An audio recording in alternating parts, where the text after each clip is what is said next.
Assalamualaikum warahmatullahi wabarakatuh. Perkenalkan, nama saya Firda Monika dari kelas PTIKE dengan NIM 21020950130. Adapun tujuan dari video ini dibuat yaitu untuk memenuhi tugas dari mata kuliah Teknologi Multimedia. Materi pertama yaitu mengenai tentang pengertian dari multimedia. Jadi multimedia merupakan sebuah sarana suatu objek tertentu melalui platform dengan kombinasi berbagai unsur integrasi seperti teks, audio, video, animasi, dan gambar. Multimedia ini akan diatur melalui software dalam komputer dan terdapat interaksi antara media dan pengguna. Lalu mengapa harus multimedia? Karena multimedia merupakan bidang periklanan yang efektif dan interaktif.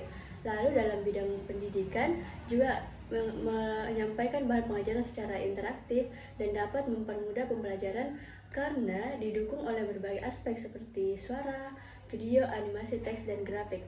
Lalu pada bidang jaringan dan internet yang dapat membantu dalam pembuatan website yang menarik, informatif, dan interaktif.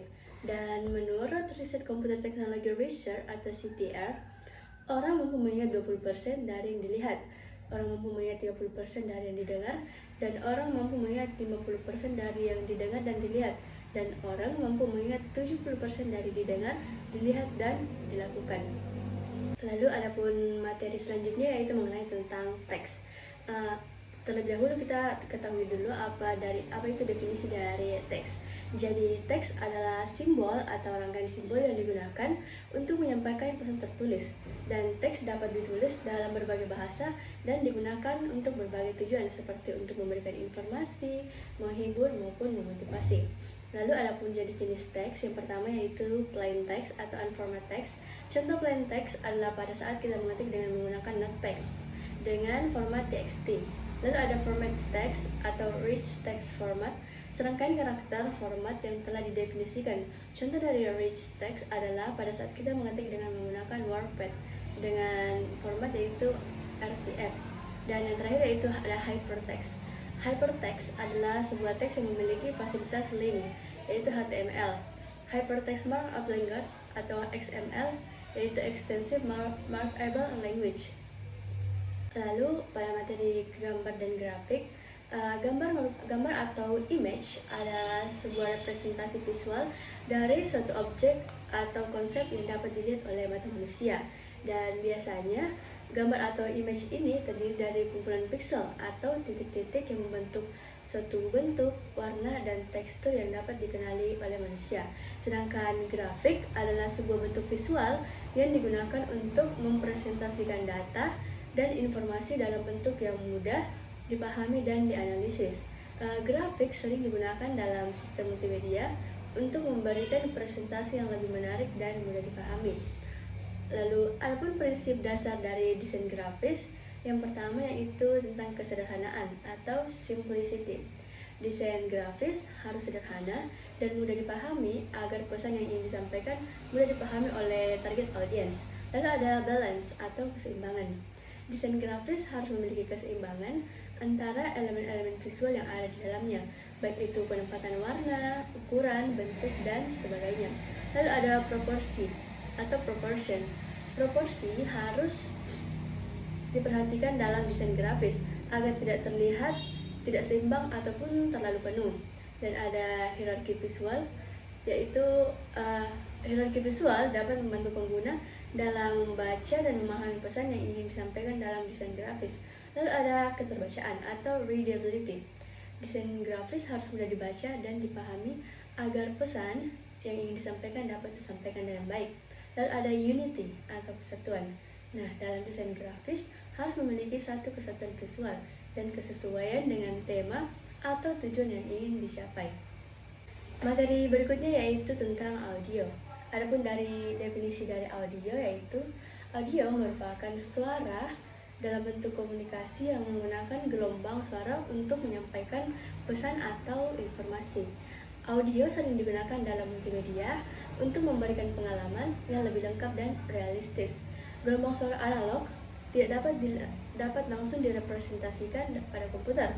Komputer mengukur amplitude pada satu waktu tertentu untuk menghasilkan sejumlah angka, dan tiap satuan pengukuran ini dinamakan sampel. Lalu, adapun pengertian dari sinyal analog.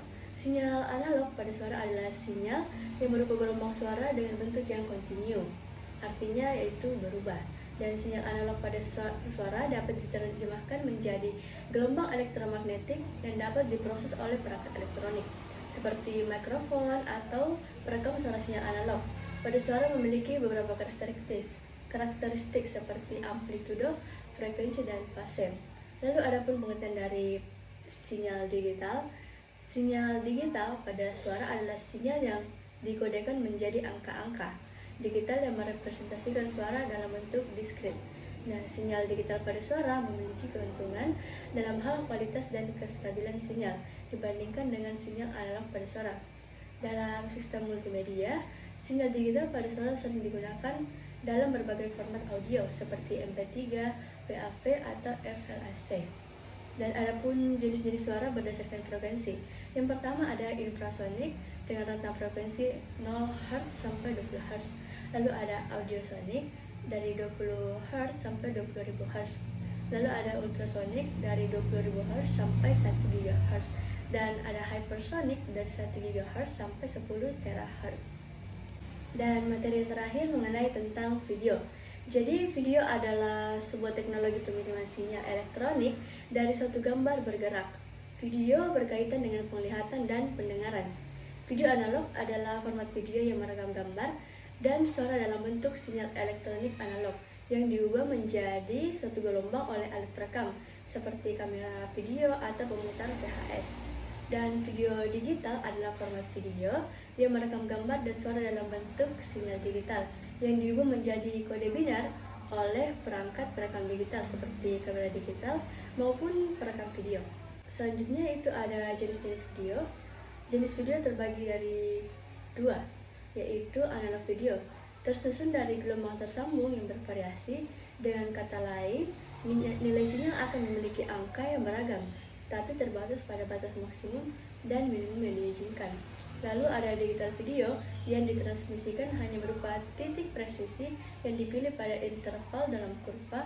Dan tipe sinyal digital yang dapat dipakai oleh komputer adalah tipe binari atau binar. Data binari diwakili dengan dua angka, yaitu 1 dan 0. Angka 1 mewakili nilai maksimum dan angka 0 mewakili nilai minimum. Baik, cukup sekian penjelasan materi dari saya. Saya akhiri. Wassalamualaikum warahmatullahi wabarakatuh. Sekian dan terima kasih.